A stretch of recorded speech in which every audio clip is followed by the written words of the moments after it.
how do we get out of it? Join me at 7 p.m, Mondays to Thursdays on Farage, here on GB News. We will have open, rational debate. We've got to work out how Britain moves forward from this. Join us here on GB News, the People's Channel. Britain is watching. I'm Jacob Rees-Mogg, the Member of Parliament for North East Somerset and a former government minister. For years, I've walked the corridors of power in both Westminster and the City of London. We need to have the arguments, the discussions on how we make it better. Crop failures, famine, war, suffering on a scale completely unimaginable. We are putting the cart before the horse. As Charles I said at the scaffold, he was the true defender of liberty. Yeah, I've completely derailed the conversation. Join me Monday to Thursday at 8 p.m. on GB News, Britain's news channel. GB News has its own late-night paper preview show, Headliners, where comedians take you through the next day's top news stories. You don't have to bother reading the newspaper, we've got it covered for you. Headliners, every night at 11 p.m. and repeated every morning at 5 a.m. We won't send you to sleep like some of the other paper review shows out there. GB News, the People's Channel, Britain's news channel. Join me, Camilla Tominey, on Sunday mornings from 9:30, taking the politicians to task and breaking out of SW1 to see how their decisions are affecting you across the UK. Bursting the Westminster bubble every Sunday morning, only on GB News, the People's Channel. Britain's watching. You've probably seen politicians interviewed 1,000 times, but we do it differently. We find out who they really are, we don't shout, we chat, and hopefully we bring a bit of light, not just heat. Did you know Kate Moss? Apparently. Do you have a pair of jeans or a pair of jeans? No, of course I don't. What would I do with them? My friends are like, oh my God, what's she doing now? Join me every Sunday at 6 for Gloria Meets, only on GB News, the People's Channel, Britain's news channel.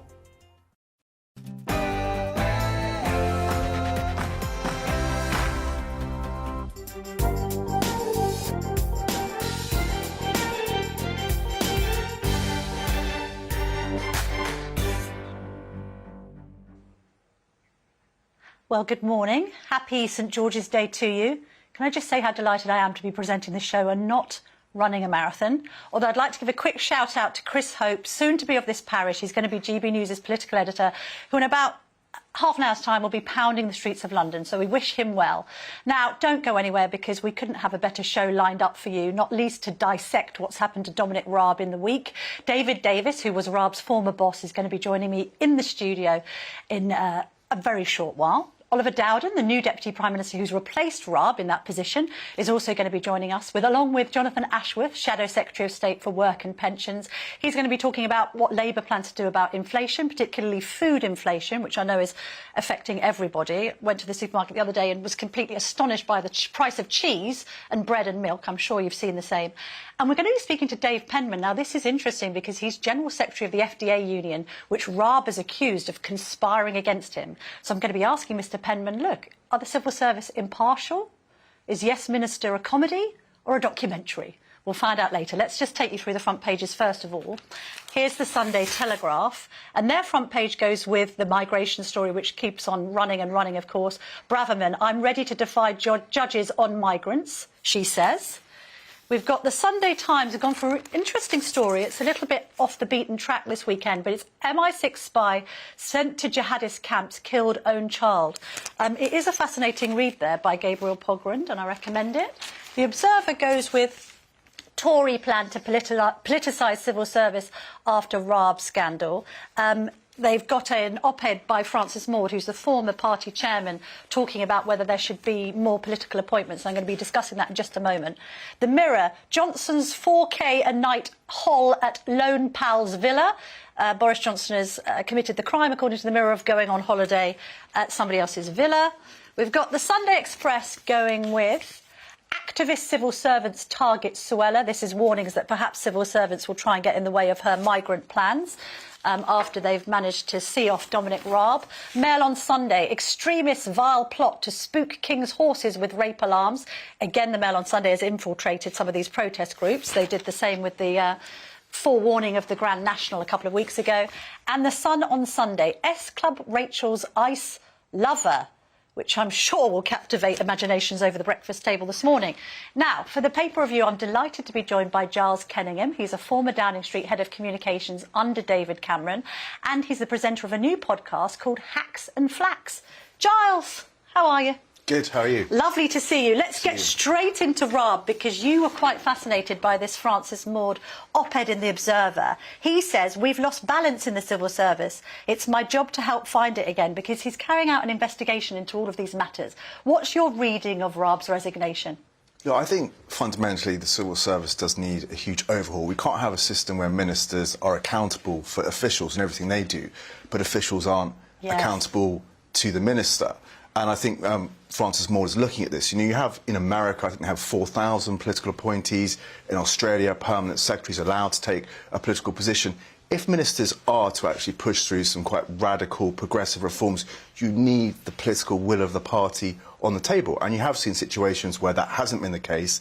It's done for, I think, for the past two, well, at least for one of the previous Home Secretaries, Amber Rudd. So I think it'll be interesting to see what happens. I think also you have to have a civil service where people can be fired. You know, I do remember instances when I was in government of poorly performing civil servants who were moved sideways or were promoted up to get rid of them. For failure. And that wouldn't happen in any other walk of life. And in general, what's your view of Raab? I mean, did you work with him in a close capacity? Do you think he's a bully? I didn't work with him, but look, I actually think he's probably been quite hardly done by. I suspect a lot of public sentiment will be with him. Yes, probably his manner was probably too abrupt at times.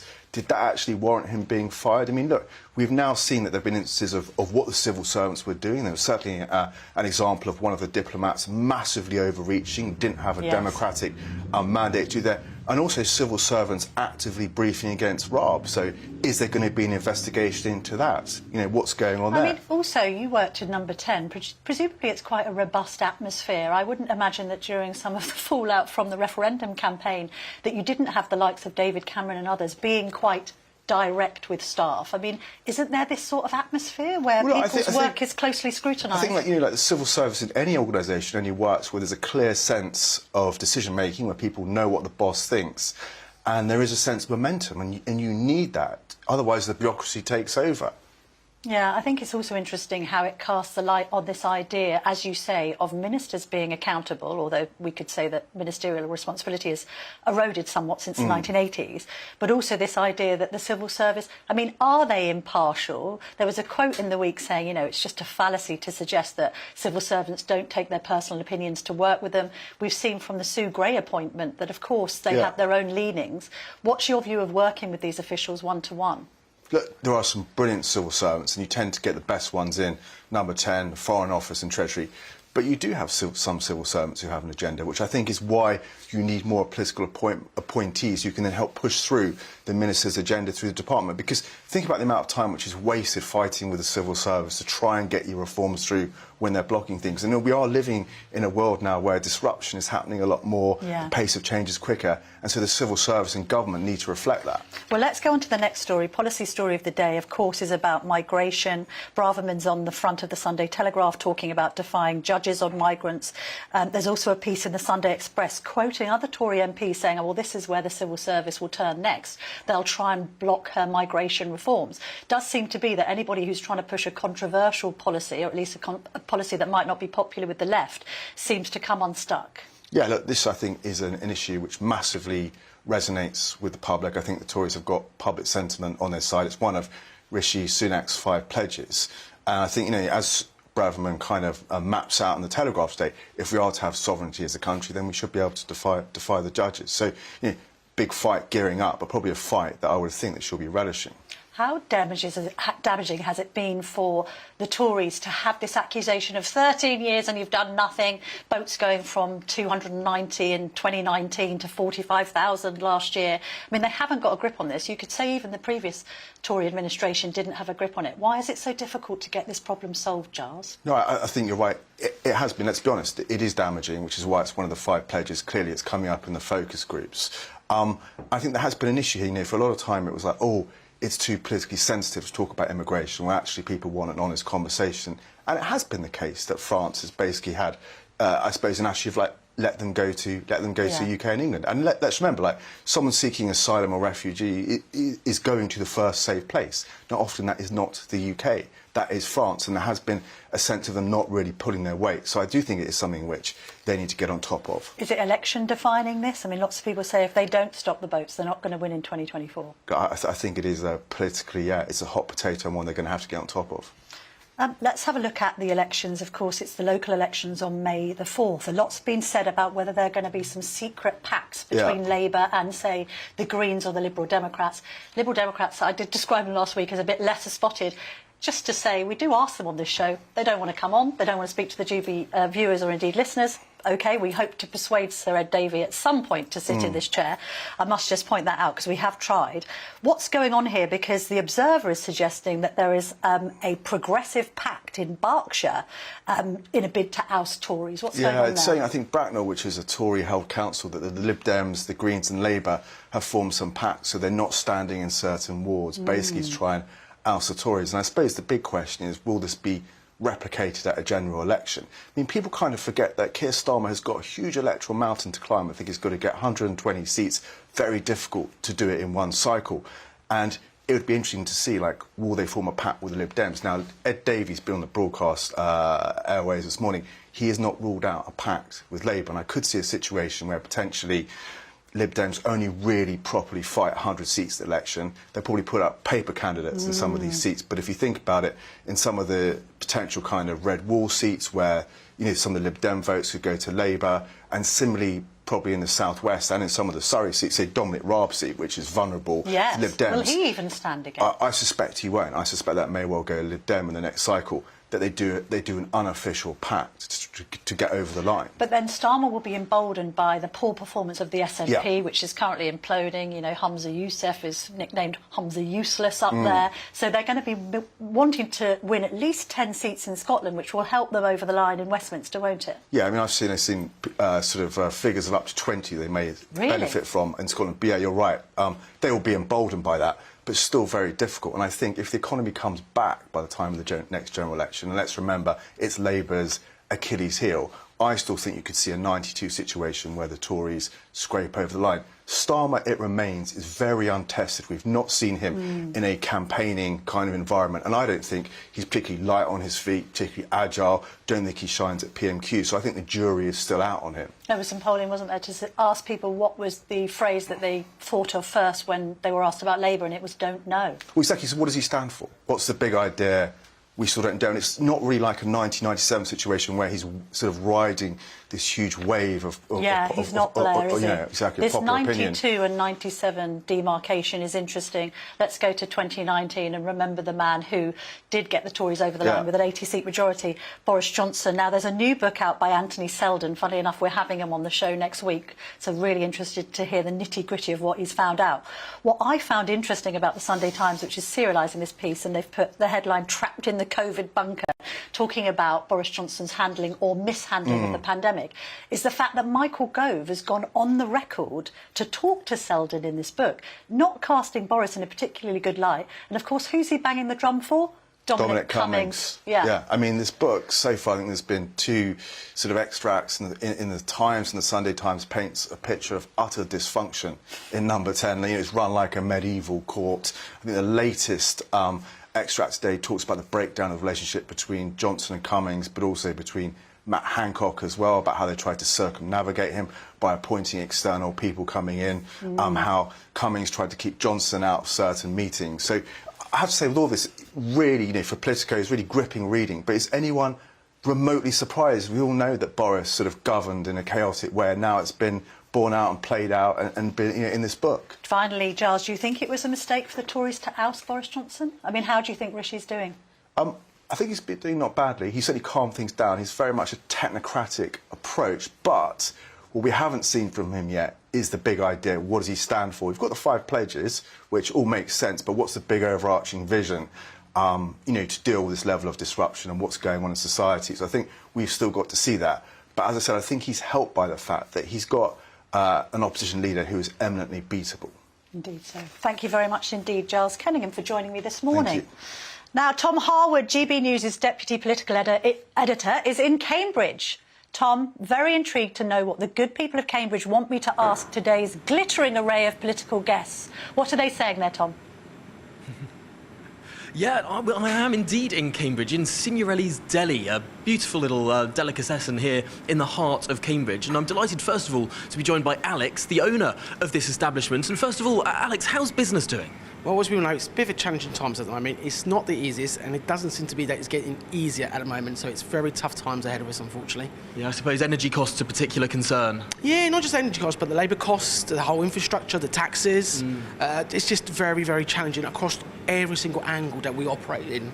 Well, it looks like you're doing pretty well. It's a beautiful delicatessen that we're in right now, so thank you so much for your hospitality, and I'll let you get back to work. Thank you very much. But thank you. Let's have a look at the panel now and what the good people of Cambridge have to say today, because it's been a very busy political week. Let's start off with Mike. Mike, you've lived in Cambridge for quite a while now, originally from Manchester though. How do you feel everything's going in terms of the way the country's run? Well, Tom, I'm very disappointed. I'm scared. It keeps me up at night, if I'm not quite honest with you. The continual turmoil, the state of the economy, and the prospect for my children growing up in this country, I'm worried about it. Well, let's move on to Hillary now, because Hillary, you are, I believe, a member of the Conservative Party. And how do you feel things are going in terms of how the government is run? It's difficult times, very difficult times. There have been a lot of crises, a lot of change. I think it's hard for any government at this point. Yeah, no really big global issues, I suppose. I don't hear long-term vision coming from anybody. Well, we'll get a bit more on that later. Let's turn to Andrew, because Andrew, you work in business, yes. And you've got some concerns around business. Yeah, I'm just finding it very, very tough at the moment to buy products. They've gone up astronomically in the building game. Components like kitchen units and that sort of stuff have absolutely formidably scary prices. It's very concerning for the small businessman who's actually going to try and make headway. And I'm talking about the person between 0 employees all the way up to 50. I think it's very important that we actually start looking forward and seeing what they've actually got to say, the MPs in the future. Yeah.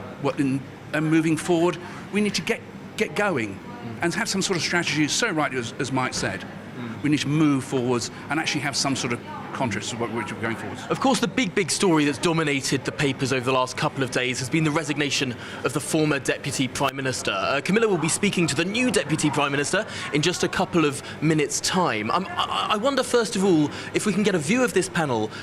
Do you think Dominic Raab was a bully? Well, we've been hearing more and more about how the civil service have become uppity. And, it's their place to do what the elected representative takes as his policy. I think he was ganged up against. Seems to be the point. Interesting. Andrew, what do you make of that? Well, I find the whole scenario of Dominic, really, quite honestly, he's now resigned. Let's move on. Let's get on with the game. We can't carry on talking about it. He's resigned. He's gone. It's finished. And Mike, your view? I think he was right that he's gone. I mean, you can tell from his demeanour in the House of Commons, the way he was winking at Angela Rayner, that kind of behaviour. He's obviously not a man suited to the modern workplace. He displayed the arrogance of refusing to learn from mistakes. He'd been warned, and it's quite right that he's gone. Now, of course, it's not just the new Deputy Prime Minister that is on the show today. There's also the Work and Pensions Shadow Secretary, John Ashworth. He'll be talking a bit about Labour's plan for inflation. Is there any question that any of you three want to throw at either the Government Minister or the Labour Party's Shadow Minister today?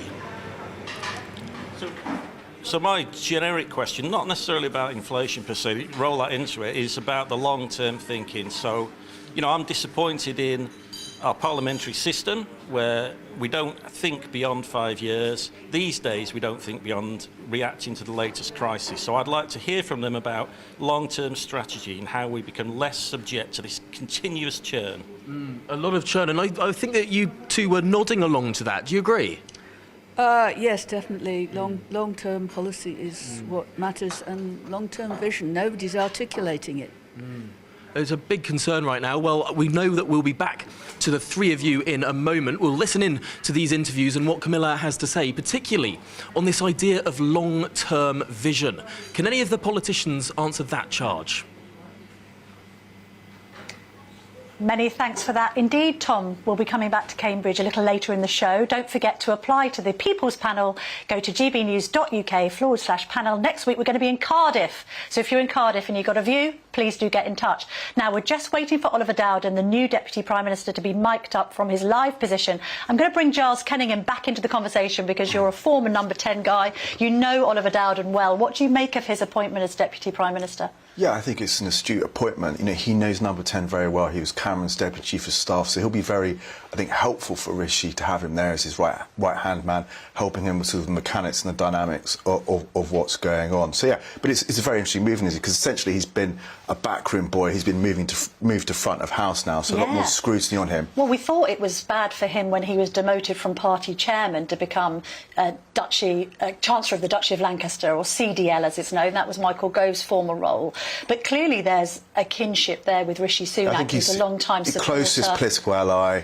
You know, and we've seen him out on the broadcast rounds this morning. He's very sure-footed, used to do PMQs prep for Cameron, no doubt will be helping Sunak in that role there as well. So I think, yeah, a big political appointment for Sunak, but he'll be a lot more tested now, a lot more scrutiny. Brilliant. Giles, he's ready to go. Thank you very much for joining me this morning, Giles Kenningham. Oliver Dowden, the new Deputy Prime Minister, joins me now. Oliver, thank you very much for being with us this morning. First of all, let's just deal with your new alert that's coming out, I think, at 3 p.m. We had some reports in the Telegraph, actually, yesterday, suggesting that this alert system might be hacked. We've had a situation over in Florida where people were woken up at 4:45 a.m. for nothing. Are you worried about the security of this new alert system? No, I'm not, Camilla, and actually it is the case that this has been developed with the National Cyber Security Centre, which forms part of GCHQ. There will be very strict procedures in place for its authorisation, and it will only be used in a situation where your viewers' lives are in danger. I'm determined that there is a very high bar for the usage of this. OK. Congratulations on your new role as Deputy Prime Minister. What's your conclusion, having read Adam Tolley's report? Is Dominic Raab a bully, do you think?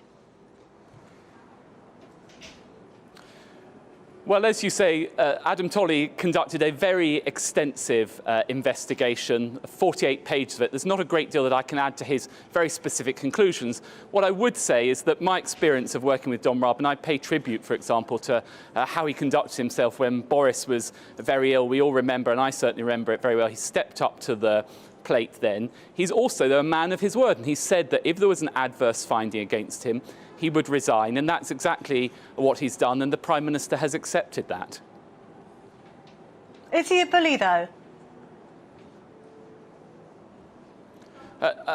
As I say to you, Camilla, Adam Tolley has been through all the facts of this, and by the way, he's done it in an anonymised way, so I don't know the detailed facts of the case. I can only rely on what he's said. He's produced very clear conclusions. Dom is a man of his word and said that if there was an adverse finding against him, he would resign, and that's exactly what he's done. And I think we're now in the situation where the case is kind of closed. We move on from it. Well, we can't really move on from it, can we? Because Mr. Raab has not gone quietly. He's made a number of allegations about the impartiality of the civil service. He's called for a leak inquiry. Presumably you would support a leak inquiry, Mr. Dowden? Well, certainly it is the case, and I think that was accepted in some of the report from Tolley and has been said by Dom as well. It is totally unacceptable if civil servants are leaking or putting false narratives out into the media, and I would expect the Cabinet Secretary to look into that. I also think it's the case that the whole episode has demonstrated to me that we do need a clearer, simpler and fairer investigation system, and we will be looking into exactly that.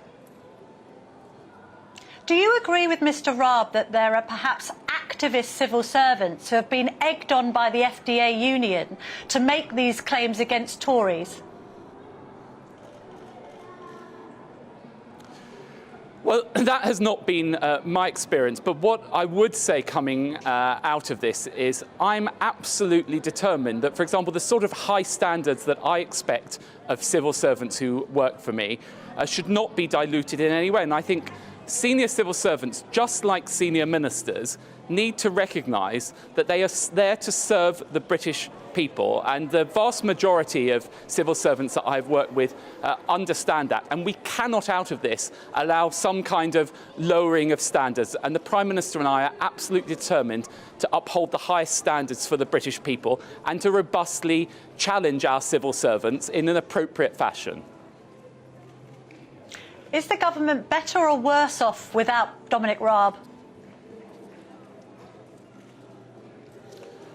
Well, I worked with Dom a great deal, and I think in terms of what he did, both in the Ministry of Justice as the Foreign Secretary, and particularly going back to that time when Boris was very ill. I always remember, actually, the Cabinet Secretary phoning us up to tell us that the Prime Minister was now in hospital. It was a real touch-and-go situation for a time, and Dom calmly and confidently took control of the situation when the country was in a very difficult position. And I think we owe him a debt of gratitude for what he did during that time.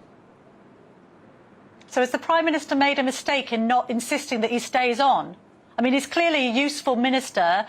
Adam Tolley talked about him putting in a shift. He works from 7:30 a.m. till 10, 11 at night. I mean, he's clearly robust in his exercising over officials, whether or not you like his style. So what's Rishi Sunak doing here? He's just caved into civil servant snowflakes, hasn't he?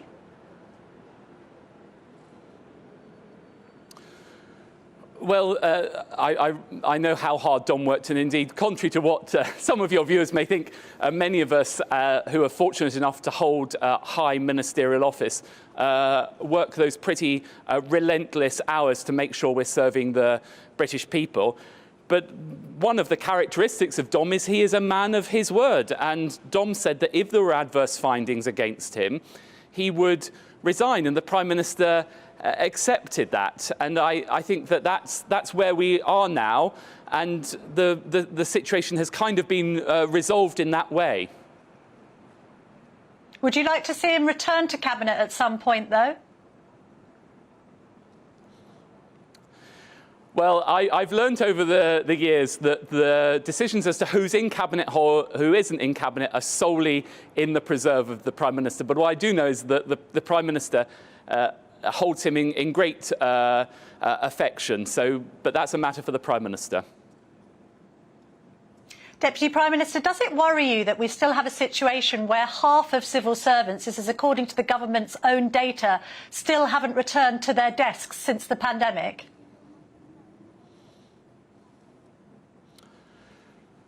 Well, it's always been my experience of working. I certainly found this during the COVID crisis. I had a few days of trying to run a major government department from the proverbial spare bedroom that's been converted into an office for me.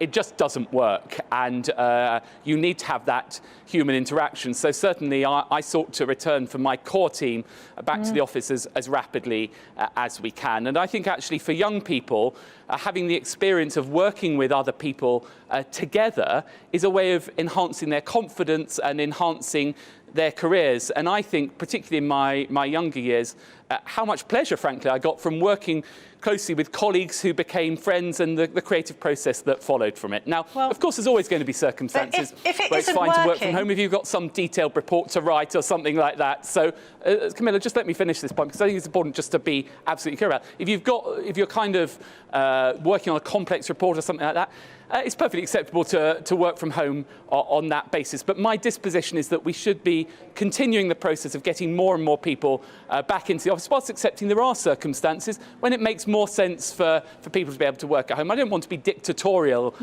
about this, but I think it's in everyone's interest that if you're doing collaborative work together.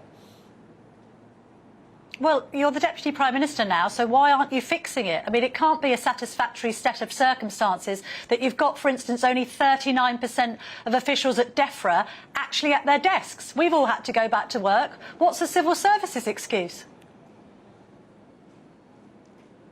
Well, we are expecting more and more people to go back, and more people are going back. I've been very clear about that, and we are. If you look at the numbers of civil servants who are back at their desks, they are rising. As I said, it's not going to be a total blanket position where you expect people to be in the office the entire time, just like in the private sector. Many of your viewers and other people engaging with this show will know that in the modern workplace, you do some of your stuff in the office and you do some of it at home. And I think we need to have a proportionate balance. But I feel instinctively that there's a lot to be drawn from working in the office.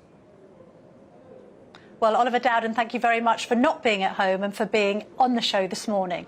Lots more to come, including Labour's Jonathan Ashworth. I'll also be speaking to Dominic Raab's former boss, David Davis, and Dave Penman, General Secretary of the FDA union, which represents civil servants, will no doubt launch a robust defence. Do not move a muscle. Back soon.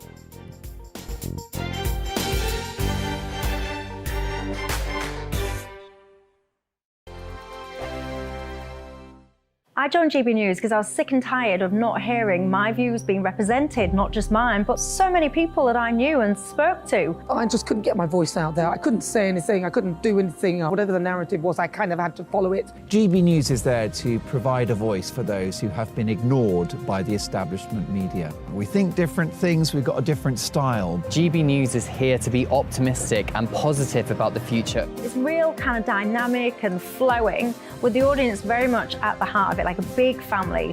Here at GB News, we talk about the things that matter to you. Hearing the voices from right across our towns and cities, especially our towns. All sides of the argument represented with a heavy dose of opinion. We're on a mission here to make a difference. And the GB News family really is here for you, and whatever time of day you can watch or listen. Britain's watching. Britain's watching.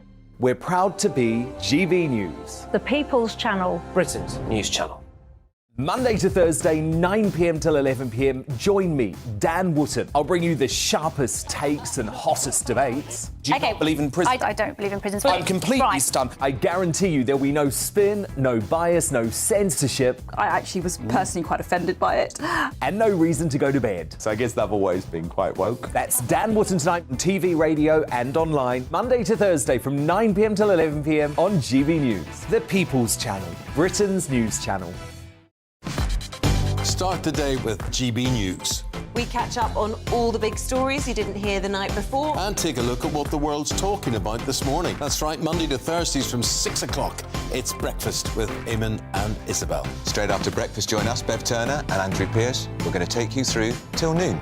We'll be tackling the big topics of the day, including the things that the other channels just won't talk about. If it's happening here. Wake up to mornings on GB News, the People's Channel. Britain's news channel. New to GB News is the Saturday 5. Join us every Saturday from 8 p.m. as we debate the week's stories. Right, folks, that was a spicy one, wasn't it? With us four, plus a special guest. Sometimes she has to stick her foot in it. Sometimes she has to say things as they are. Sometimes I think we should keep the refugees and send the pensioners to Rwanda. Then we'd be in a much better state. Well, Benjamin, that is... The Saturday 5. Saturday nights from 8. Only on GB News, the People's Channel. Britain's news channel. Join us every night on GB News at 11 p.m. for Headliners, which is 3 top comedians going through the next day's news stories, which is exactly what you need, because when the establishment has gone crazy, you need some craziness to make sense of it. So join us 11 p.m. every night on GB News, the People's Channel, Britain's news channel. Join me, Patrick Christie's, Monday to Friday, 3 till 6. We tackle the day's news agenda like you've never seen before. It's high tempo, high octane, the most controversial topics, and the best guests. You will not be able to take your eyes and ears off it. I'm not afraid to ask the questions that you really want answered. 3 till 6 p.m, Monday to Friday on GB News, the People's Channel, Britain's news channel. Every Sunday from 11, join Michael Portillo. There'll be topical discussion, looking at the week before and the week to come. So kick back and relax at 11 a.m. on Sundays on GB News with me, Michael Portillo. GB News, the People's Channel, Britain's news channel.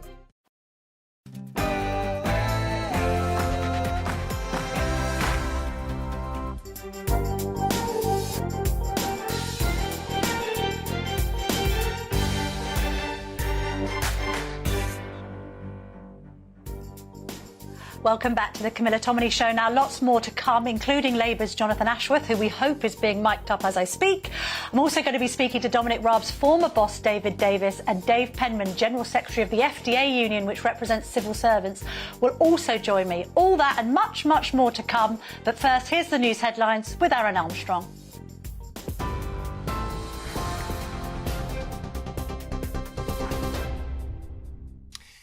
Good morning, it's 10:03. Let's get you up to date from the GB newsroom. An alert will be heard on smartphones across the UK from 3 o'clock this afternoon. The government is... the government testing a new emergency siren intended to warn people about life-threatening situations like fires, flooding or terror attacks. People will receive a message on their home screen along with a sound and a vibration for up to 10 seconds. Now, the public are being told they can simply swipe the message away. Drivers, though, are being told to follow normal traffic laws, not to touch their phones until it's safe to do so. The Deputy Prime Minister, Oliver Dowden, says the sound could save people's lives in future. Staff at the British Embassy in Sudan will be evacuated as soon as feasible amid fierce fighting in the country. Both the United States and France have evacuated their diplomatic staff and have suspended operations at the embassies. It's 2 weeks since internal fighting began, and there have been an increasing number of attacks on diplomatic missions.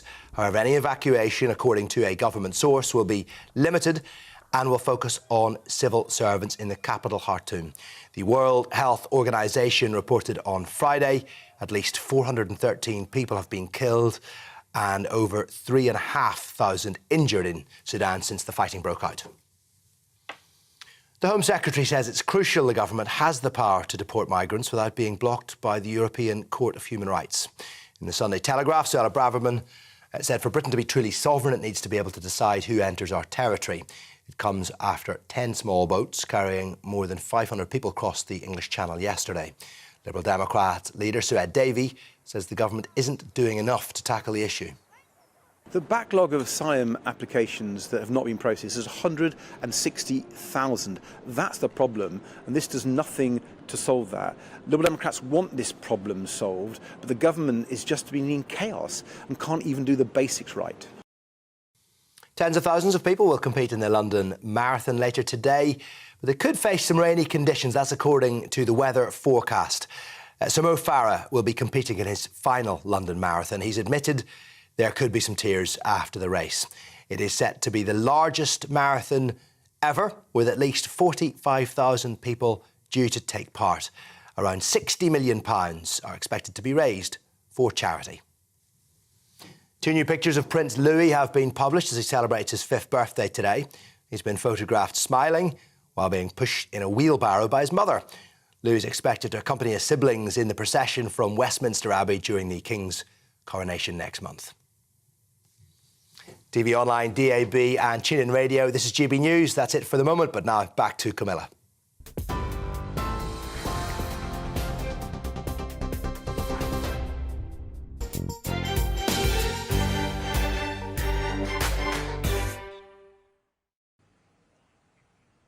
Welcome back to the Camilla Tominey Show. Thank you for joining me this morning. Happy St George's Day to you. Jonathan Ashworth, the Shadow Secretary of State for Work and Pensions, is going to join me in just a moment. David Davis, Dominic Raab's former boss and former Brexit Secretary, is also going to be in the studio. And I'll be speaking to Bill Cash, Tory MP for Stone, and a key player in this row in the Commons over the government's illegal migration bill. Now, Jonathan Ashworth, good morning to you. I know you've done some work on inflation, particularly food inflation, which now stands at 19.2%. There's been a spread in the Sun on Sunday today, a story calling it greedflation. Is there a sense to which the supermarkets are actually exploiting this crisis to take shoppers for a ride, do you think? Well, families are really struggling. Of course, families are already paying more in tax under the Conservatives. They're paying more for their energy bills, and they're now paying more for their weekly shop, around £700 more a year, actually. And of course, the poorer families, people on universal credit who are in work, we've already seen their universal credit cut by £20, and the failure to uprate it properly last year, are really, really struggling. People are really hard up. Look, one of the things that we're suggesting is that the energy costs are one of the drivers of inflation and food inflation for food manufacturing companies. let's expand the windfall tax and use some of the proceeds of that windfall tax to support energy companies, I beg your pardon, to support energy-intensive manufacturers, which is in the food sector, to bring bills down. You've also got to do things like deal with the labour supply problems as well, which is why I've put forward significant welfare reforms to get people back to work, to offer people an in-work guarantee by dealing with the traps in the benefit system. So there are measures that government could be taking to bring down food prices, but I'm afraid more broadly it's a symptom of 13 years of economic failure, and the Rishi Sunak's asking working families to pay the price for that. You've talked about welfare there, but at the same time, Labour is associated with higher benefits. So how are you going to encourage more people into work if you're going to be paying them more money not to work? Well, first of all, people should be given fair settlements in terms of their social security payments.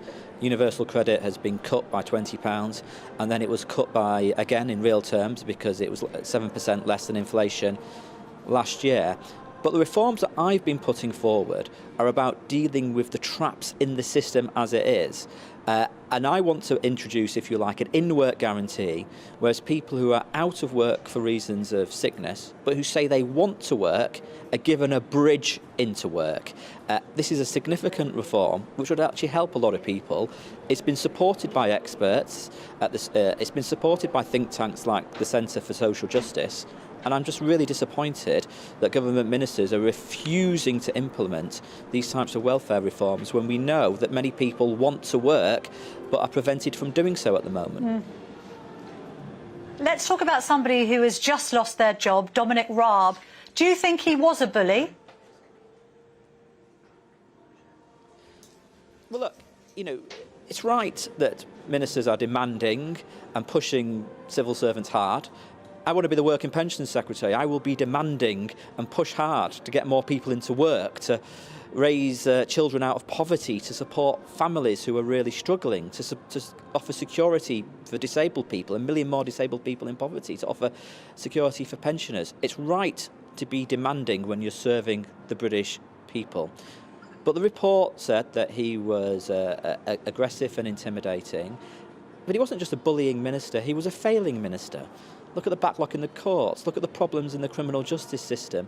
Indeed, the failures in the criminal justice system are symptomatic of failures across all of our public services now, after 13 years of the Conservatives. And it's these failures, really, that anger my constituent, and I think it proves that you cannot trust the Conservatives with the future of this country, with the future of our public services, with the future. They cannot trust the Conservatives with tax and living standards, and I think that's the big issue in politics today. Yeah. But I'm intrigued by your reaction to this low threshold that Dominic Raab says has been set on bullying when you used to work very closely with Gordon Brown. Now, he was described by a former Labour Chancellor, Alistair Darling, as brutal and volcanic. In Andrew Rawnsley's book, The End of the Party, he noted that at one point the former Cabinet Secretary, Sir Gus O'Donnell, had a screaming match with Gordon where Gordon was, quotes, screaming and swearing at him. Gordon Brown had a very bad reputation for dealing with officials. Why wasn't he investigated, do you think, Mr Ashworth? Well, I worked very closely with Gordon Brown, and Gordon is a robust personality, but he's not a bully. He did not intimidate officials, and we all worked very well with Gordon Brown. And of course, he was demanding and robust. And because he was demanding and robust, Gordon Brown was able to lift 1 million children out of poverty. He was able to give the NHS the biggest investment in its history, which led to the shortest waiting lines in history and the highest satisfaction ratings in history. And of course, Gordon Brown's robustness working on the international stage brought the G20 together to respond together to the global economic crash. So, yes, he was a robust personality. But doesn't this show... But he was not a bully. Doesn't this show, though, how subjective this issue is? I mean, you describe Gordon Brown as robust, other people describing as screaming and swearing, which isn't something that Dominic Raab was ever accused of. Furthermore, how can you support this idea that the civil service is impartial when Sue Gray has just been appointed as Keir Starmer's Chief of Staff? Well, my experience of working in government some time ago now, because we've had a Conservative government for 13 years, was that civil servants were impartial, independent, and incredibly professional, the ones I worked with. And indeed, the proof of that is that many of the senior civil servants I worked with went on to work in very senior roles for the Conservative government.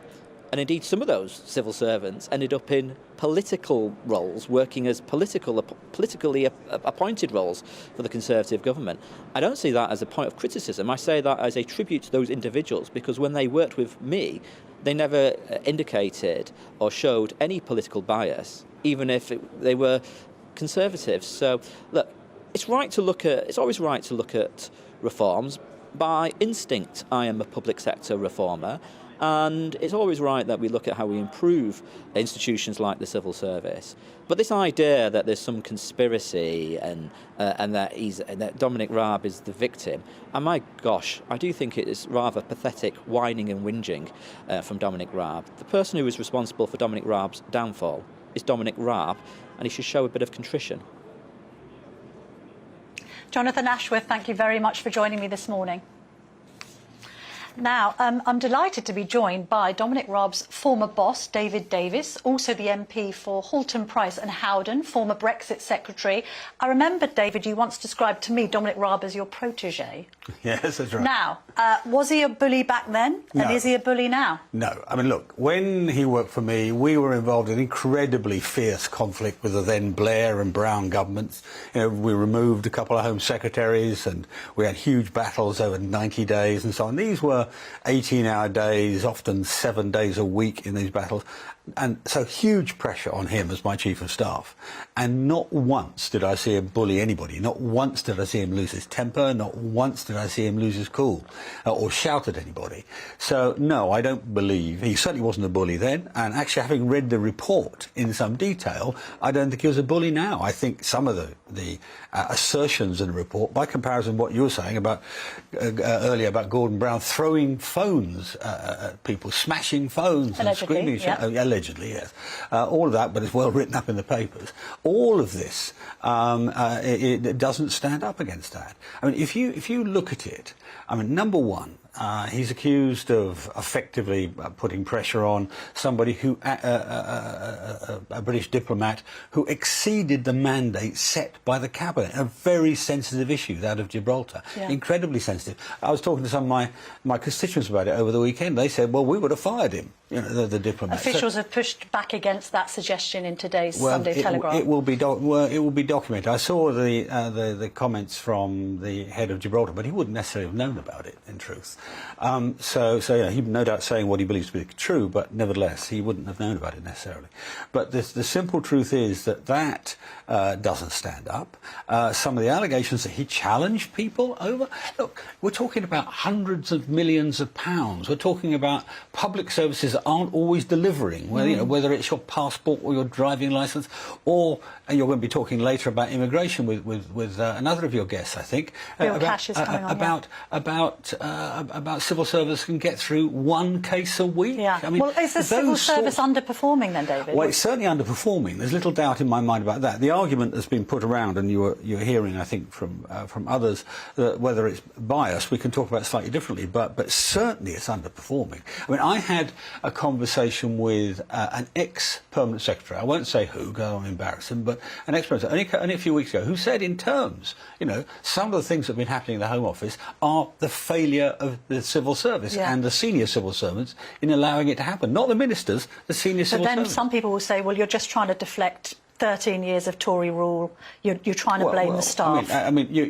This is an ex-senior civil servant speaking, not me. And he said, one case a week is ridiculous. Yeah. And you can't blame... But what do you put it down to? I mean, you mentioned bias. Are there civil servants that are biased? How did you find it at DexU? Well, we all knew that there were lots of Remainers in the civil service, Of course there were. Of course there were. And there were occasions when one particular one that comes to mind, when I had to call a permanent secretary and with a senior civil servant from another department and ask why he hadn't done anything towards fixing a problem which we'd raised 6 months ago, doing what he'd said he'd done. We had that. I think there's this phrase passive aggression. I'm not quite sure what that means, but there was certainly quite a lot of obstructionism. There's no doubt about that. And do you think they were ideologically motivated? Well, there are people who just didn't believe in Brexit. I mean, full stop. Most of the London civil service didn't, you know. But this is terrible. It's a kind of a travesty of democracy. If you've got a majority vote in favour of Brexit, ministers democratically elected to make Brexit happen,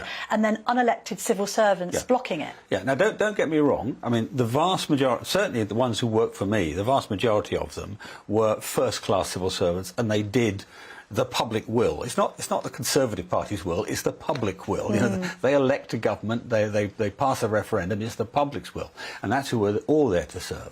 And most of them, the vast majority of them did that. But you certainly saw in Whitehall a reticence to do it. And it was essentially because there was sort of a groupthink.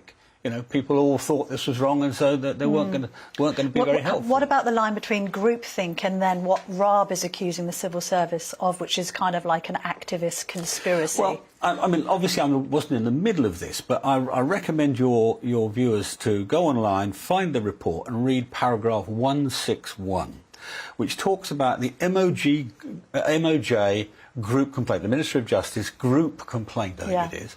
And what paragraph 161 says is some of the people in this complaint did not have any direct relationship with Mr. Raab.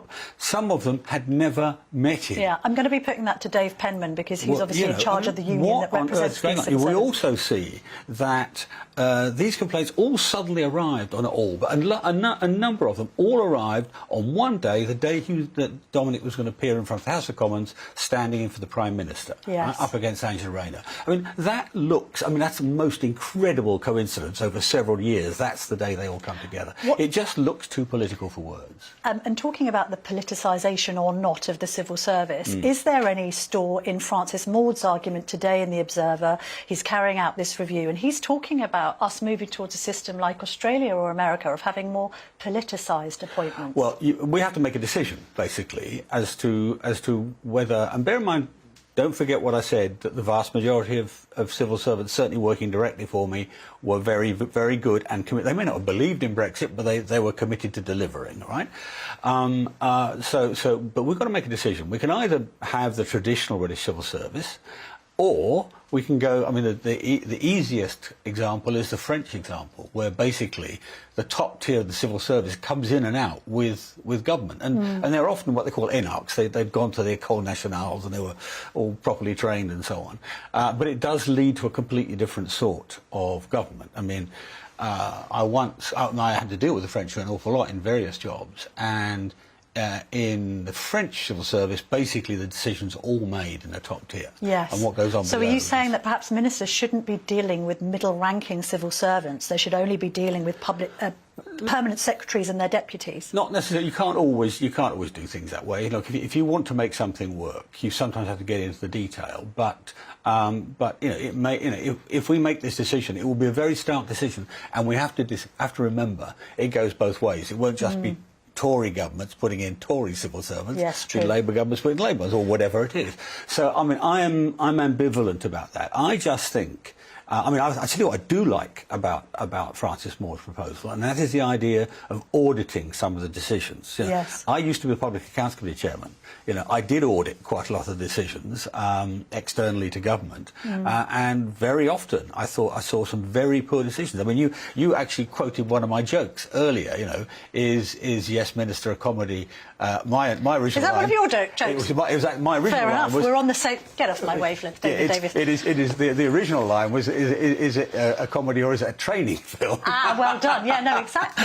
And I used to interrogate these people twice a week for 5 years as Public Accounts Committee chairman, and frankly, it is a bit of a training film. But let's also talk about Rishi Sunak's handling of this. I mean, I was a bit critical of him in the Telegraph. I sort of said he had accused Sir Keir Starmer of being a Sir Softy, and actually he looked flakier than a Mr Whippy, because at the end of the day, this report's come out. Most people read it and go, if this is bullying, then I'm a giraffe. And yet, at the same time, Sunak hasn't fought for Dominic Raab. I get the whole, well, technically he was always going to resign if there was a finding of bullying. Why isn't he holding on to this hard-working minister who ran the country while Boris Johnson was nearly killed by COVID? Yeah, well, without being discourteous, I thought the most persuasive piece was actually not in the Telegraph for once. I mean, normally I'm a big follower of your thing. It was actually Matthew Parris, who actively doesn't like Dominic Raab and said so, Yes. but then went through and said, you know, there's no case here to answer. The problem is that Dominic, being Dominic, said, you know, the rules are the rules, and you know, I will resign if there's any finding against me. Now, you know, but it's made Sunak look weak, hasn't it? It Well, made Sunak look as if he's kind of kowtowing to what some might regard as snowflake civil servant. I don't subscribe to that. I would have, if you'd asked me, and you would not exactly going to do that, but if you called me up and said, "What do I do?" I would say stick by him. But the but then you do speak to Rishi Sunak a lot, so yeah, you weren't consulted on this matter. Not on this issue. Well, I'm not entirely impartial. I mean, I've known Dominic for a long time, but the simple truth is, I mean, prime ministers make rough and ready judgments all the time. All the time. I mean, I've seen a number of ministers lose their jobs who, in my view, shouldn't do, but public opinion was such. But you would have advised him to keep him, so he's made a bit of a mistake here. Well, I think it was the wrong decision, but the simple truth is that, you know, you've only got a ration of so much controversy you can manage, and he's got controversy over immigration, he's got controversy over economic policy, he's got some very, very big controversies that have direct impact on people. So and Dominic doesn't blame him. I talked to Dominic on the day, and he doesn't blame. He said, you know, he had to make a decision. Are you happy with your support for Rishi Sunak and your contribution to Boris Johnson's ousting when you consider that your party is still really lagging heavily behind Labour in the polls? Well, point number one, I mean, when I called for Boris to go, look, I knew I was going to make a lot of enemies that day, and I did, but nearly all of them, not all of them, but nearly all of them, like 85%, now agree with me. But they might lose their seats because of you and others. No, because we were on an almost vertical trajectory in the polls. We were losing minus 20, I think we were at the time. And it got worse, a bit worse under Truss. We're now coming back. Why did I vote for Sunak? Because I had about 36 calls and emails and texts saying, you're a low-tax Tory, vote for Truss. And I said, look, well, you liked Penny Mordaunt initially, to be fair. Yes, I did. But the second round, I went straight for Sunak. Why? Because I thought after the controversies of the last few years on COVID and so on, we needed some clear competence, grip, really. And that's what Sunak has brought. I mean, I don't agree with every policy he's undertaken, but he's got a grip of it. You know, people who didn't like him 2 or 3 months ago are now saying to me, actually, you know, you may have been right. And that's the first, it's only the first, it's not the whole qualification for winning, but it's the first qualification for winning, because then we can say we can do a better job than Labour. That's the first question. Very briefly, before we have to go, because time on this show seems to... It flashes by, doesn't it? On voter ID, why are you against it? I mean, surely it's a Tory concern that Labour have sometimes been fiddling the numbers when it comes to voting in 2 places at once. It's a solution to a non-existent problem. We've had one conviction in a decade, one other complaint, so let's say 2. It's not a major issue. There are issues of voter fiddling, if you like, but it's mostly around postal votes, not around this. And what's more, but we have ID for our passports and for our driving licences, and sometimes at work. So what's the problem? Not everybody has them, and the guidance always used to be, well, bring a utility bill. You know, which is frankly quite enough. But what's going to happen? I mean, the estimates are between 950,000 and 3.5 million people who don't have either passports or driving licenses or any other photo ID. Under those, if those people turn up, they're going to get turned away, and you know, that means people are going to lose their vote, and a lot of them are going to be elderly. I mean, if somebody thought this was a calculation to help the Tory party, that might backfire. Very briefly on that, local elections, bad or very bad? Oh, look, we're not expecting to do well. I mean, you know, we're behind the polls. But I think, but on the other hand, I've been out in the streets for the last 3 or 4 weeks more, and I'm not getting a dramatically bad response at all. And that's what my colleagues say. But you know, this is not the test of Rishi. The test of Rishi is next year. Yes. And that's what matters. David Davis, thank you so much for joining me this morning. My pleasure. Now let's go back to Cambridge, where Tom Harwood, GB News' deputy political editor, has been speaking to the good people there. I'd love to know what they've made of our interviews, Tom. Yes, welcome back to Signorelli's Deli here in the heart of Cambridge. We've been listening intently to those interviews. And Mike, you have something to say about what David Davis said around auditing decisions. Yeah, I was surprised to find myself agreeing with something that David said. So he talked about auditing decisions, and it comes back to this idea of strategy for the country. So one of the things we do in our software business is we make assumptions. We know we're not going to get it right. You say, how am I going to measure performance? You gather data, and if it's not working out, you adjust. So David famously said that there'd be no downsides to Brexit, for example. This week, the David Davis downside dossier hit 1,000 downsides, and Tugendhat's calling for a review of the Brexit decision. So it's the implementation of it. So why don't you learn? I'd like to see governments saying how I'll be measured, learn from what hasn't worked, and be honest with people. Say, we thought this would happen, it hasn't, we're going to course correct. And people are too scared to admit they got things wrong. Hilary, do you agree with that? Yeah, I think, Mike, there's a lot of wisdom in what Mike says, and I don't think I can add anything better to it. Well, thank you for that. And I suppose, Andrew, when it comes to reviewing decisions, when it comes to sort of measuring decisions, is that possible? Of course it is. You have to make sure it actually works. You look for the solutions. You don't look for the problems. You can carry on looking for the problems all your life. It's exactly what Mike said. At the end of the day, there's a whole massive situations all the way through Europe with the problems with the wealth going down the Rhine from Europe. These things, it's not well spread. The whole thing about the Brexit scenario was a bit of a bloody, really dreadful mess. And at the end of the day, we haven't seemed to have any idea way forwards. And that's what I would like to see. More development going forwards, more help to the small businessman who is the backbone of this country, as I said before. Well, let's turn to now what the new Deputy Prime Minister, Oliver Dowden, had to say. He was asked directly by Camilla, is Dominic Raab a bully? Hilary, do you think he answered that question? What can he say? What can the man say? Right? We don't know. But it seems to me if you have a tough boss who is conscientious, you should be grateful for that. And Mike, when it came to what Oliver Dowden had to say, how did you feel he was acting? Was he appearing to be Deputy Prime Ministerial? He didn't show authoritative leadership to me, but I guess he's working into the role. But I'm not confident he'll ever achieve it, Tom. It's interesting that. I suppose, Andrew, in terms of looking at what you look for in a Deputy Prime Minister, we don't always have a Deputy Prime Minister in a country. Should we have appointed one?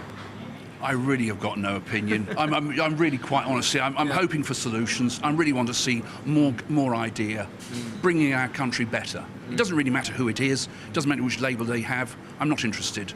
I really want to see a better solution for the general person in the street and give them more wealth in their pockets so they can go out and spend money, which gives more wealth to more people. So Jonathan Ashworth of the Labour Party was talking about how he wants to deal with inflation, talking about a new tax, a further tax on energy companies. Hilary, what did you make of that? Well, I think since we need energy companies so much, you shouldn't penalise them. How can they invest if you take money off them all the time? I suppose it is interesting, Mike, because we already do have quite a hefty windfall tax on energy companies. As someone who works in business, in software here in Cambridge, what do you make of the Labour Party talking about more taxes? My instinct is you could probably carry a heavier tax on the energy companies. I don't know the full economics of it, and I trust that Jonathan has researched it. Yeah. And Andrew, what do you make of that? I think basically we should stop paying for the Crimea War, which is income tax. That should be obliterated. Furthermore, we should not be paying VAT at all because we're no longer part of Europe. That's how I think. Well, it's interesting. We've got a range of views here in Cambridge and some pretty stark analysis of what those interviews brought. Back to you, Camilla. Thanks very much for that, Tom. I quite like the idea of scrapping both income tax and VAT. Don't hold your breath, though, with the tax burden at the highest since the Second World War. Don't forget you can apply for the People's Panel next week. We're going to be in Cardiff, so if you're in Wales and you want to voice an opinion, gbnews.uk/panel. Now, don't go anywhere, because in just a moment I'm going to be speaking to Dave Penman, the boss of the FDA union, which represents all of those civil servants that Dominic Raab has been complaining about. Back in a minute.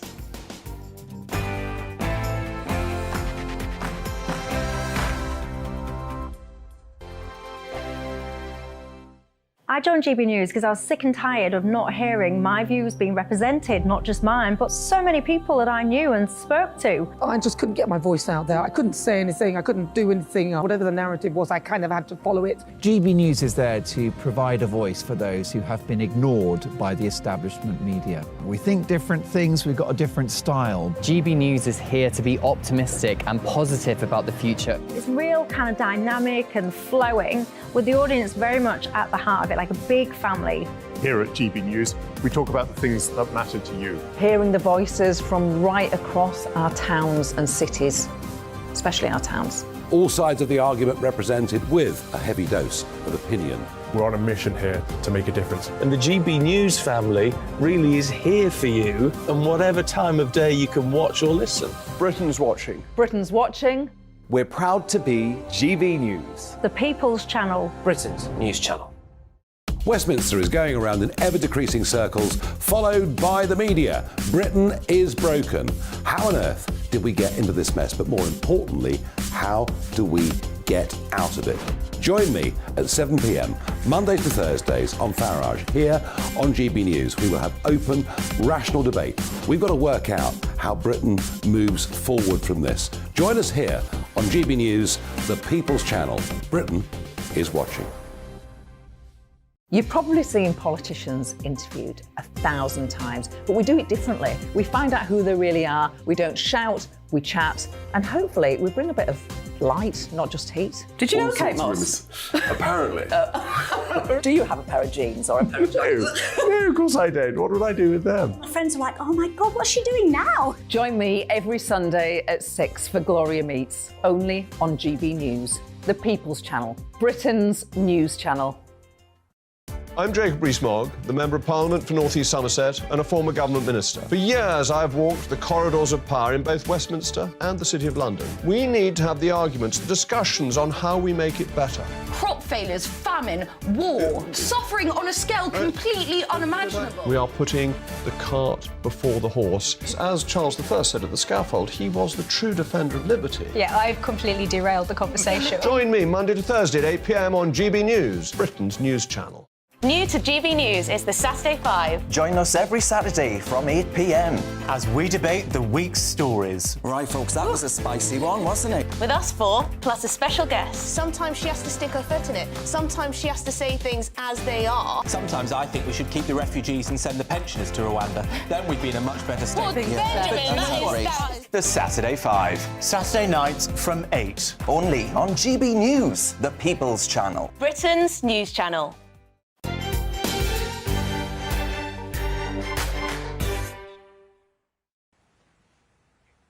Welcome back to the Camilla Tominey Show. Now, we've had a robust defence of Dominic Raab from his former boss, David Davis. Let's bring in Dave Penman now. He's General Secretary of the FDA Union, which represents civil servants. Dave, thanks for joining me this morning. Now, what do you make of Dominic Raab's claims about collusion? He said that he thinks that there was certainly some coordination. One of the complaints was struck out because they'd written it together. It does say in Adam Tolley's report that some of those who complained about Dominic Raab's behaviour hadn't even worked directly with him. Yes, it's interesting. Dominic Raab didn't make any of those assertions when he met with Adam Tolley. Indeed, Adam Tolley says that the Prime Minister accepted that there was no collusion, that complaints had been made in good faith, and indeed that there was no snowflake culture. So all of this is just sour grapes from Dominic Raab after the event. He's been found to have bullied civil servants, to have humiliated them, to be aggressive. He doesn't like that. He seems to want to pick and choose which bits of the Tolley report he likes. He likes the bit where the complaints were dismissed, and then he doesn't like the bit where the complaints found that he bullied civil servants. So it's just all sour grapes post the report from Raab. But having said that, Dave, compared to some of the reports in the newspapers, and we can speak about whether there should be a leak inquiry, there were calls about him shouting and swearing, that apparently at one point he'd thrown tomatoes at staff. Pardon the expression, but none of that actually stuck. And what he's been found guilty of is a pretty low bar on bullying, you'd agree, surely? No, I wouldn't agree, because Adam Tolley's a KC and he's had to look at what bullying is. You know, if you look at some of the words that Tolley's used in his report about humiliating people, about aggression, about deliberately targeting an individual, about being aggressive and how he conducted himself and being deliberate about it, I don't think that's a low bar. I mean, ultimately, the Prime Minister was actually the arbiter of this. Adam Tolley was only asked to establish the facts.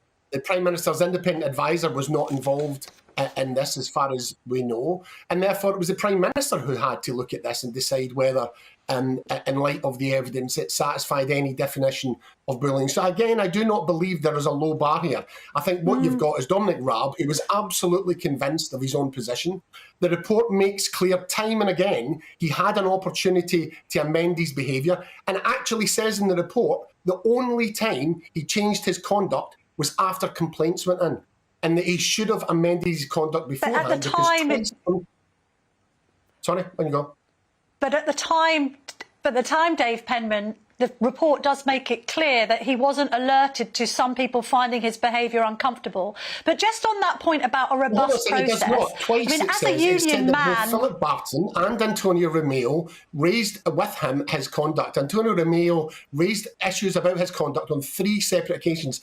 And actually, if you look at what it says about his interaction with Philip Barton, it says that Dominic Raab denied that this took place, and Adam Tolley believes Philip Barton and not Dominic Raab. but doesn't that come to the nub of this issue, in that this is a he said, she said process?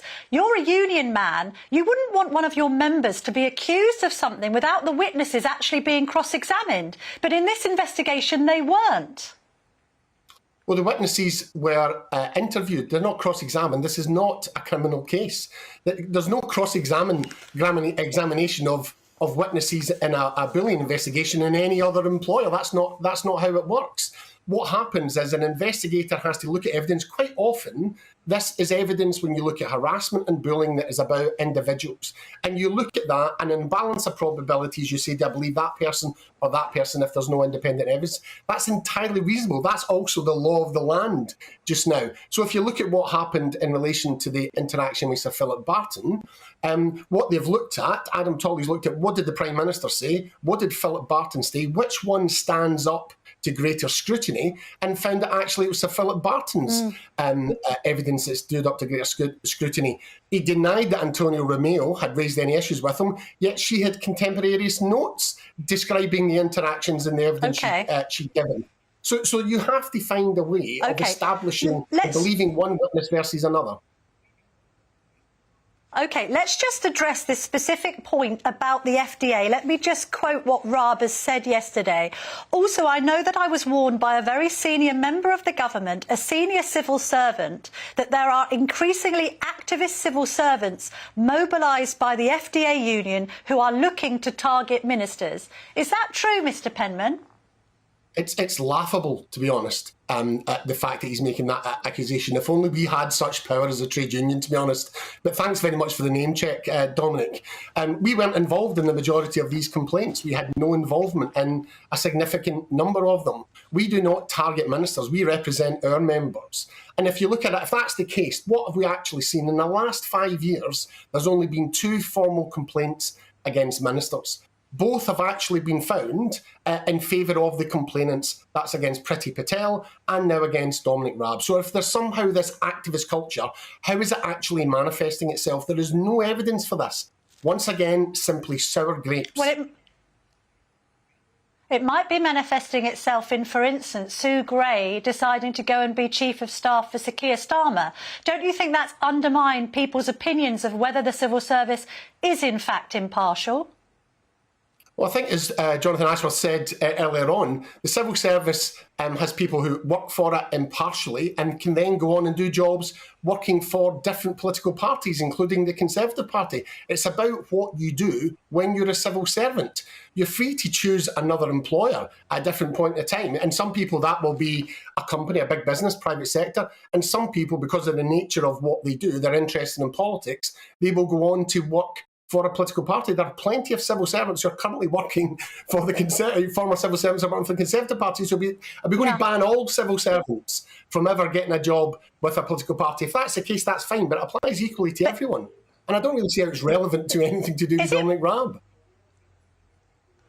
Final question. Is it right that there are some government departments, considering everything that's going on with the country at the moment and the sense perhaps that Britain isn't working, that there are some departments where there's only a 39% turnout in the office, that 2/3 of those departments are still working at home all these years on from the pandemic?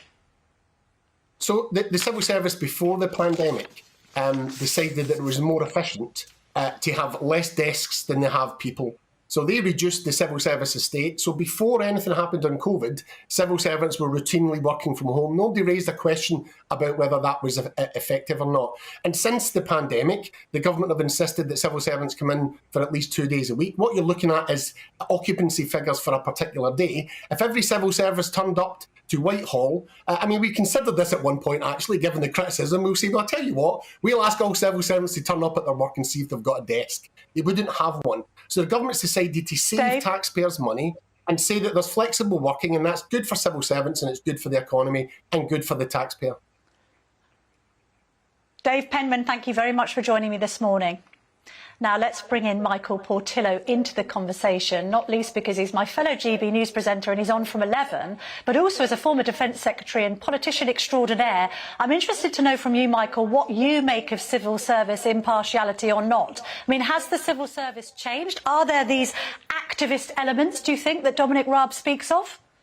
What is clear is that the relationship between ministers and civil servants has changed, and I don't know from the distance that I am now at to what extent ministers or civil servants are responsible for that.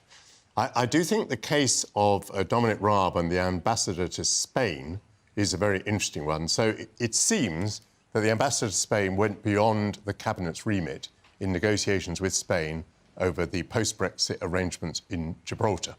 He was summoned back. He was interviewed by Raab. Raab says that he did not give a coherent account of what he'd been saying to the Spanish, which Raab thought went beyond the cabinet remit.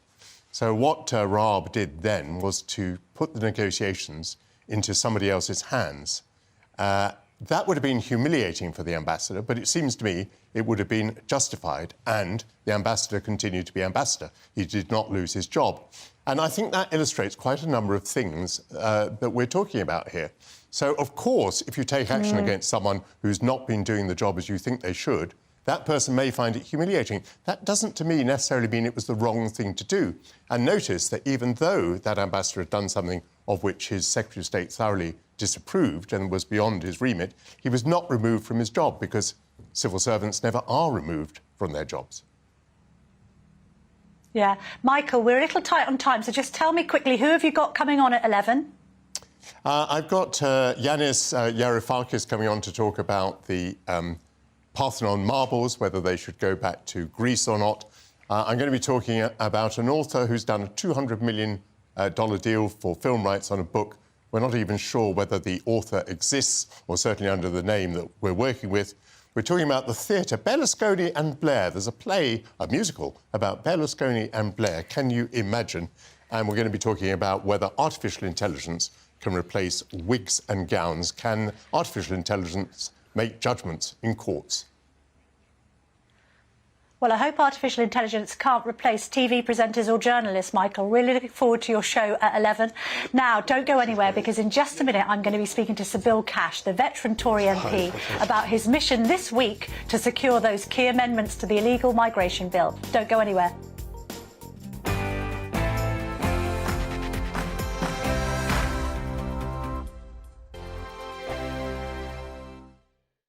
Monday to Thursday nights on GB News. At 6, it's Dubes & Co. 7 o'clock, Farage. At 8, join Jacob Rees-Mogg. And at 9, Dan Wootton Tonight, followed by Headliners. On TV, radio and online. This is GB News. First and foremost, I am a GB News fan, and I was before I was working here. Just love the fact that we're asking the questions that a lot of establishment media won't ask. With a bit of a twist, we not only want to inform you, but we want to keep you entertained. It's worth the drive, because you get in and the team's all ready and waiting, they're itching to go, and it's a proper little family. GB News is the people's channel. It's the audience that makes the programme sing. We're giving our viewers and our listeners a voice. I see the thousands of your letters, tweets, emails, you name it, coming in. Britain is broken. How on earth did we get into this mess? But more importantly, how do we get out of it? The establishment had their chance. Now we're here to represent you. It's time for something different. It's time for GB News. I'm very patriotic. I believe in Britain. Our best days lie ahead. Britain's watching. Britain's watching. Join us here on GB News. The People's Channel. Britain's news channel. Join me, Patrick Christie's, Monday to Friday, 3 till 6. We tackle the day's news agenda like you've never seen before. It's high tempo, high octane, the most controversial topics, and the best guests. You will not be able to take your eyes and ears off it. I'm not afraid to ask the questions that you really want answered. 3 till 6 p.m, Monday to Friday on GB News, the People's Channel, Britain's news channel. GB News has its own late-night paper preview show, Headliners, where comedians take you through the next day's top news stories. You don't have to bother reading the newspaper, we've got it covered for you. Headliners, every night at 11 p.m, and repeated every morning at 5 a.m. We won't send you to sleep like some of the other paper review shows out there. GB News, the People's Channel, Britain's news channel. Join me, Camilla Tominey, on Sunday mornings from 9:30, taking the politicians to task and breaking out of SW1 to see how their decisions are affecting you across the UK. Bursting the Westminster bubble every Sunday morning, only on GB News, the People's Channel. Britain's watching. Hello, I'm Calvin Robinson. Do not miss my Common Sense Crusade Saturdays at 7 p.m. Join me for some in-depth discussions on faith. Is that not the start of the slippery slope? It's very much so. And the big moral questions of the day. I'm baffled. You've got some nerve. Only on GB News, the People's Channel, Britain's news channel. I'm Andrew Doyle. Join me at 7 o'clock every Sunday night for Free Speech Nation, the show where I tackle the week's biggest stories in politics and current affairs with the help of my 2 comedian panellists and a variety of special guests. Free Speech Nation, Sunday nights from 7 on GB News, the People's Channel, Britain's news channel. Here's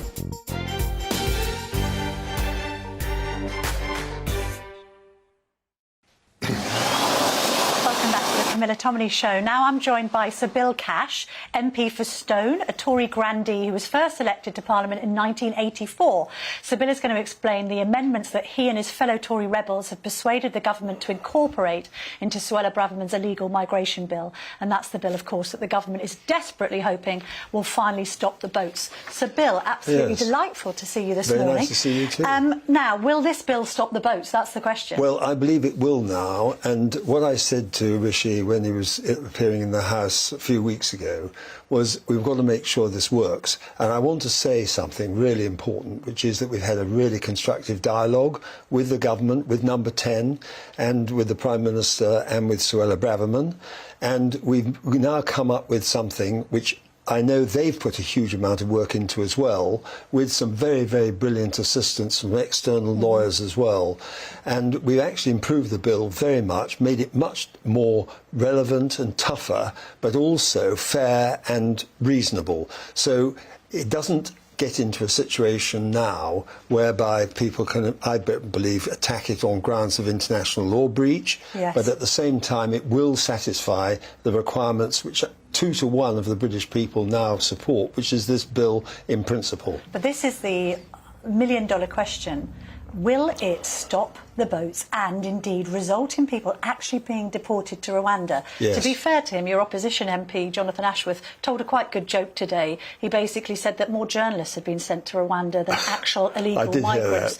I mean, he's right, isn't he? So far, we've had no action on this. It must be hugely frustrating to backbenchers like you. Well, it was, and certainly when the Borders and Nationality Bill was going through a couple of years ago, I did put down an amendment which was supported by about 70 MPs, the effect of which would have been to have displaced the Human Rights Act to get all together in the European Convention. What we're now doing is actually placing a very severe restriction on the manner in which the courts can interpret the arrangements under the European Convention, so that effectively we're going to be able to prevent the courts from just simply making up their own minds as to how to do it. And there's a very important principle here, Camilla, and it's this.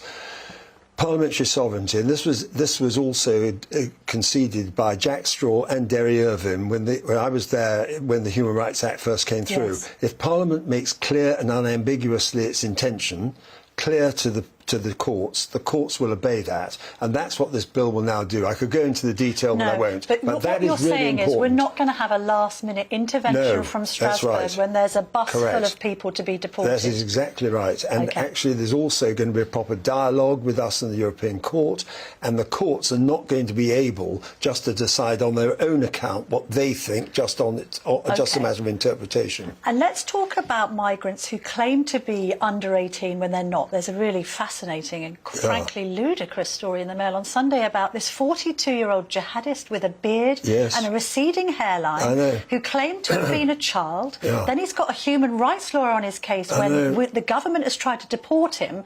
What do your amendments do about that kind of situation? Well, very simply, the numbers of people who, at the moment, I think in 2022, half the people who were coming over and claiming to be children were actually adults. Yes. And it's that crazy. So really, that is also going to be dealt with. But the viewers and the listeners will be thinking, how does a guy with a beard and a receding hairline... completely absurd. Do we know how this happens? No, because... He just claims he's an under 18 and everyone listens and believes him. This is where the tightening up... It's not just tightening up, but the actual prevention of situations like that had to be dealt with. And that is going to be dealt with. And it's really essential to make sure that people who are just simply real adults don't get away with it. But the numbers were really quite dramatically bad. And on that, when you say deal with it, one of the amendments deals with this idea of proper age checking. Correct. Is it with X-rays? Explain that to us a bit. Well, there is in the previous bill, which became an act, there was a scientific assessment. Now the situation is going to be that there will be an assumption that a person is not the age that they say they are if they refuse to go through these checks. And that's really important, because the fact is that they are means of checking what a person's age is by scientific assessment. But won't they be able to claim, oh, my human rights, you can't X-ray me without my permission? Now, that's exactly the point. And in fact, this issue of human rights is going to be checked against the background of the manner in which the courts are entitled to interpret it. And what is described as serious harm is actually going to be defined according to whether or not there is real harm or there isn't real harm.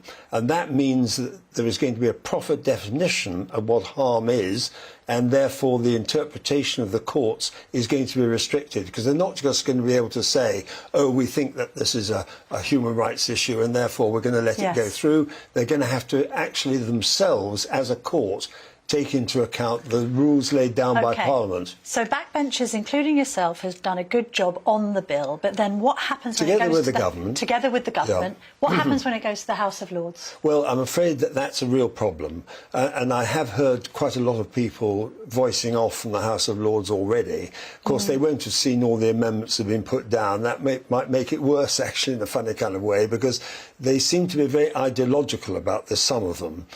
And the fact is, they're not elected. They are not elected. They have to have regard to what the House of Commons has said.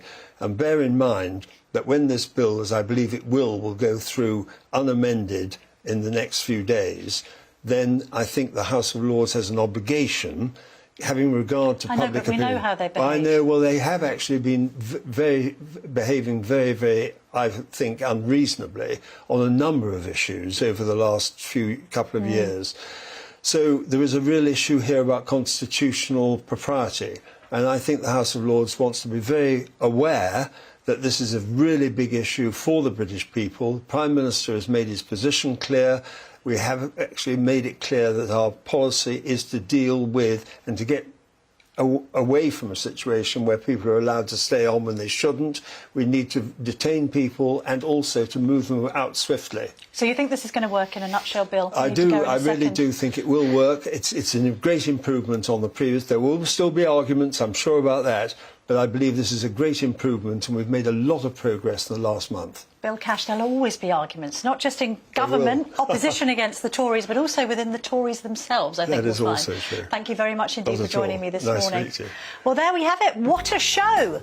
Spoken to about the old Deputy PM, spoken to the new one. We've covered it all, haven't we? Don't forget that Michael Portillo is here next at 11, and I'll be back next week at 9:30.